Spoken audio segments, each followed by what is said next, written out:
Si hay un tema que ya no se predica en las iglesias en la actualidad, es el tema de la consagración. Y en este video quiero hablar acerca de eso, consagración.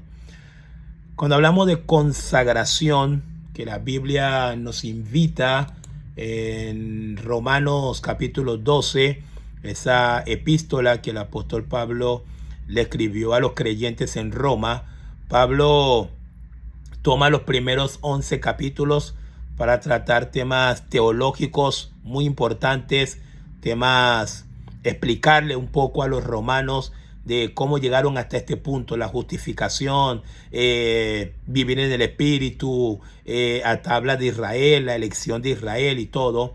Pero el capítulo 12 y el capítulo 13, Pablo lo aparta para una enseñanza, para una serie de enseñanzas que tienen que ver con el cristiano ya entregado al Señor. Lo que de eso se titula deberes cristianos, cosas que ya una persona que verdaderamente es cristiana ya debería estar practicándola.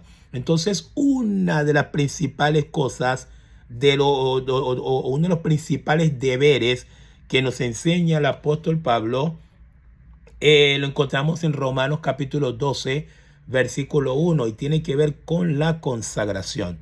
Así que, hermanos, os ruego por las misericordias de Dios que presentéis vuestros cuerpos en sacrificio vivo, santo, agradable a Dios, que es vuestro culto racional. Consagración es algo que ya no se habla en la iglesia de estos tiempos. Difícilmente usted va a escuchar ya una prédica sobre consagrarse, la importancia de consagrarse. ¿Qué significa consagrarse? Nos dice un poco los diccionarios bíblicos, ¿verdad? Nos dice acá la palabra consagrar significa apartar. Te estás apartando para alguien, pero también significa dedicarte exclusivamente a alguien. Se estás consagrando a alguien o a un servicio. Específicamente, cuando hablamos de la consagración bíblica, hablamos de una persona que se consagra a Dios, una persona que se entrega a Dios, una persona que siempre está disponible para Dios. Eso es consagración. Por eso es que Pablo decía, hermanos, os ruego. Un ruego, decía el apóstol Pablo, no es poca cosa. La demanda que estaba haciendo el apóstol hacia los cristianos era que le estaba rogando, os ruego por las misericordias de Dios que presentéis vuestros cuerpos, si todo lo que somos, todo nuestro ser, Pablo dice, en sacrificio santo, vivo, agradable a Dios, que ese es el culto consentido. Este es el culto que le agrada a Dios. Fíjese, ahorita pensaba un poco durante el mundial que acaba de terminar, y realmente el mundial es una vitrina que nos permite ver cómo las personas se consagran a ese deporte, cómo hay personas consagradas a ese deporte. Pudimos escuchar tantos testimonios, personas que hicieron lo de todo para poder viajar a los Estados Unidos, pero no solamente que llegaron a Estados Unidos para apoyar su selección, sino que si la selección jugaba en Miami, se iban hasta Miami. Pero el próximo juego de la selección es en Dallas, se iban hasta Dallas. Pero el próximo juego es en Kansas City, se iban a Kansas City. No, que pasaron a los 16 octavos de finales y van a jugar en México, se iban a México. Eso es un ejemplo de consagración, hermanos. Tal cual como lo vimos en el mundial. Gente que se entregó por completo durante todo ese mes.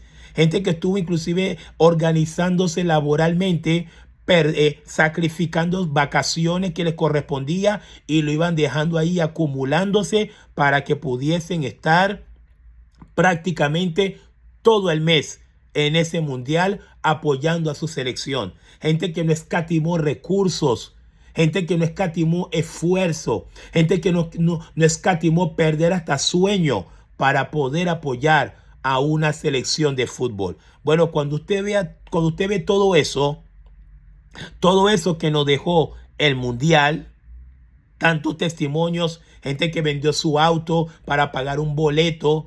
En la final hubo gente que hizo de todo para pagar boletos hasta de $10,000 para solamente ver un partido de fútbol que duraba 2 horas. Bueno, cuando usted ve todo este tipo de despliegue que se da en torno a un mundial de fútbol, entienda que es lo que Dios está pidiendo a los creyentes. Un nivel de consagración igual o mayor es lo que Dios le pide a sus hijos. Cuando Pablo dice en Romanos capítulo 12, Pablo dice, así que hermanos, os ruego por las misericordias de Dios, presente vuestro cuerpo. Los menos consagrados para el mundial, los que no estábamos consagrados como si lo estaban aquellos, vimos el mundial por el televisor. Yo en mi caso, que tengo ocupaciones laborales, veía los juegos que yo podía. Los que no podía, no me interesaban, me iba a dormir. Estaban más consagrados con mi trabajo que con el mundial. Pero hubo personas que nos mostraron que si el hombre quiere, se puede consagrar a algo. Tuvimos tales ejemplos, que no es que la consagración no es posible. Dejo un poquito el tema de fútbol. Ejemplo, matrimonio. Hay mujeres que se consagran a su esposo. Hay mujeres que se consagran a su familia. Hay mujeres que se consagran a su matrimonio. Y de verdad, si las hay, las aplaudo. Está muy bien. Es una buena consagración. Mujeres que se entregan a su familia, que dicen, no, yo estoy por mi familia, estoy por mis hijos, estoy por mi esposo. Y algo importante en la consagración, que es lo que a veces la gente no termina de entender de esta demanda divina, de esta demanda de las escrituras, de que el cristiano, no como cristianos, nos tenemos que consagrar a Dios, es que toda consagración implica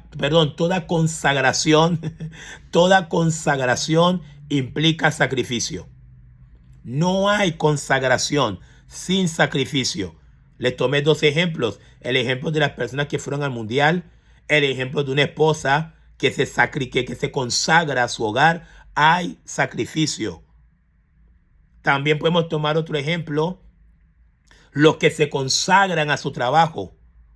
Están ahí, no importa las horas que sea, ahí están, nunca están cansados, están ahí. Si salen tarde del trabajo, regresan al día siguiente temprano, pero están ahí, están consagrados. Toda consagración implica sacrificio. Por eso es que Pablo dice, hermanos, os ruego por las misericordias de Dios que presentéis vuestros cuerpos en sacrificio vivo. Hay sacrificio. En la consagración hay sacrificio. Y lamentablemente se ha perdido la noción de que el cristiano es una persona consagrada a Cristo. Es una persona que debe consagrarse a Cristo a niveles mayores que la que un hombre se consagra a un mundial de fútbol. Dios nos está llamando a consagrarnos, hermanos. Por eso es que el día de hoy la iglesia no puede ejercer la influencia, el efecto que debería ejercer en la sociedad. Porque la gente muchas veces nos ve más consagrados al trabajo. Estamos consagrados al equipo que apoyamos, a la selección de nuestro país. La gente ve cómo la gente ve cómo sacrificamos, la gente ve cómo invertimos, la gente ve cómo estamos peleando en las redes sociales porque mi equipo ganó o no ganó, justamente o injustamente. La gente está viendo eso, pero luego nos vamos al área espiritual. La gente nota que no leemos, la gente nota que no nos congregamos por cualquier cosita. Ya no fuimos el domingo. No, me duele la cabeza, pastor. No pude venir. Ojo, no es que obligatoriamente todo el tiempo hay que ir a la iglesia. No, hay razón, hay momentos en donde por fuerza mayor usted no va a poder ir. Pero dependiendo de nuestro nivel de consagración a Dios, las excusas serán más o las excusas serán menos, hermanos. Es consagración. A pesar de que hoy no se hable de eso, quiero decirles que la Biblia sí habla de eso. Y el apóstol Pablo en Romanos capítulo 12 hace un llamado a los creyentes a consagrarnos al Señor. Es el mismo ejemplo de los sacerdotes en el Antiguo Testamento. El sacerdote era uno que se había consagrado para Jehová. Estaba apartado para Jehová. Su vida era para Jehová. Todo lo que él iba a hacer, ese sacerdote, era para Jehová. Ahora les pregunto a ustedes, ¿qué dice el Nuevo Testamento acerca de nosotros? ¿Qué dice Pedro acerca de nosotros? Vosotros sois linaje escogido, real sacerdocio, pueblo adquirido por Dios. Ahí está. Así como el sacerdote en el Antiguo Testamento se consagraba a Dios, así también el cristiano en este tiempo debe consagrarse también al Señor. Hermanos, Dios llama a la consagración. La consagración no es solamente ir domingo a la iglesia y marcar ticket y decir, no, yo estuve 2 horas y ya no tengo nada que ver con Dios porque cumplí. Ya fui a la iglesia y mucha gente se maneja así. No, nada más fui a la iglesia, cumplió y después ya tiene su agenda preparada para cualquier otra cosa. No. Nuestra vida tiene que respirar a Cristo. Nuestro pensamiento tiene que ser continuamente para Cristo. Nuestras reflexiones tienen que ser continuamente en torno a la palabra. Así vive una persona consagrada. Lo que yo oigo, lo que estoy oyendo día a día en mi dispositivo musical va a reflejar a quién estoy consagrado. ¿Quién tiene mi vida? ¿Quién tiene el control de mi vida? Por eso es que Pablo dice, presenta tu cuerpo en sacrificio vivo, santo, agradable a Dios. El consagrado busca agradar a Dios.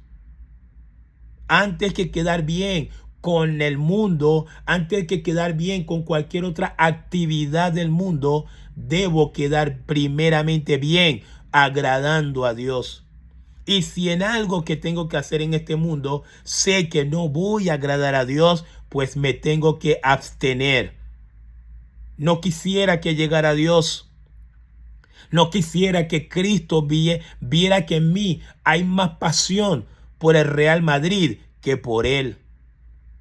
A pesar de que soy fanático de Real Madrid, soy hincha de Real Madrid, pero no quisiera que Cristo llegar a un punto a ver que hay más pasión en mí por el Real Madrid, que me consagro más al Real Madrid que lo que debería consagrarme a Él como mi único Señor. No quisiera que Cristo llegara y entendiera que me consagro más a la selección de mi país, Argentina, Venezuela, la Vinotinto, a Brasil, a Francia, que estamos más consagrados a un equipo de fútbol que lo que deberíamos estar consagrados a Él. No hablaría bien de nosotros como creyentes. Os ruego, dice el apóstol Pablo, os ruego, hermanos. Así que a pesar de que eso ya no se predica, a pesar de que raramente usted va a escuchar una prédica en su iglesia acerca de la consagración, quiero decirles que Dios sigue llamando a la consagración. Dios quiere que sus hijos vivan para Él. Dios quiere que sus hijos busquen primeramente el reino de Dios y su justicia. Dios quiere que sus hijos se consagren a Él. Dios quiere ser nuestra vida. Dios quiere ser nuestro respirar. Dios quiere ser nuestro todo, porque fue el único que murió por nosotros en una cruz del Calvario. No murió mi selección. No murió el Real Madrid por mí. No murió ninguna persona de esta tierra por mí en aquella cruz del Calvario para poderme salvar. Si el que murió por mí fue Cristo, pues a Cristo nos tenemos que consagrar, hermanos. Así que Dios nos ayude, Que Dios nos ayude y aprendamos lo que dice Pablo y que podamos presentar nuestro cuerpo en sacrificio vivo, santo y agradable a Dios, que es nuestro culto racional. Dios les guarde.